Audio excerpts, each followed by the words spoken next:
We were really impressed with the quality of work that we saw every day, all the way through to the finished product. When we met with Joe the first time, we got a great feeling from him right away.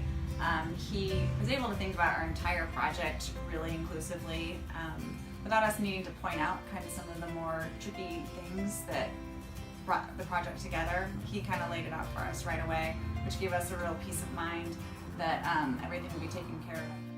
The thing I appreciated was a walkthrough with everybody and meeting the crew and knowing who they are before they got going on the work. Yeah, we had both a roofing and siding crew start on our project at the same time because of logistics with weather delays, and so it was kind of all hands on deck right away, which was an exciting feeling. But like Joan was saying, we were able to really connect with each of the crew members right away that first day. And although it was busy, everyone was extremely professional and thoughtful. And we were kind of surprised how well they worked around each other. Yeah. They seemed like they'd worked together quite a bit before.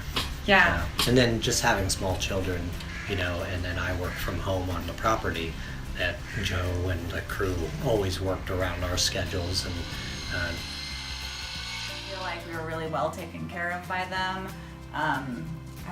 I feel very lucky to have had them do our siding project versus even some of the other siding projects I see driving around the neighborhood. Amazing craftsmen. And we were excited to walk outside after dinner each night when the kids were watching TV and just walk around the house and see the next part or what had changed.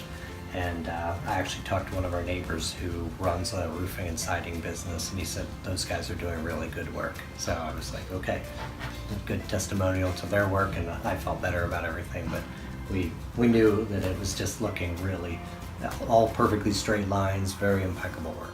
And we had some lead paint abatement as well on the property, and they were extremely professional with that. And also communicated with us, again, because the kids, if we had to come and go from the house, we were able to do that with just some pretty easy communication. I did most of the communication with Joe via text or phone calls. I felt like I might be being annoying, but Joe never made me feel that way. And his bid came in really, right in the ballpark of everyone else, but we knew that it was going to include everything, and we weren't going to have to worry about any of the details. And so for that reason, we feel we got incredible quality for the amount we paid. We're overall just really happy with the way things turned out, and the house is beautiful. Considering the amount of work we did, this process was so smooth, and it's hard to think back of where we started and where we've ended up now. And overall, I think we're going to miss working with Joe on the project and trying to figure out what our next project is actually.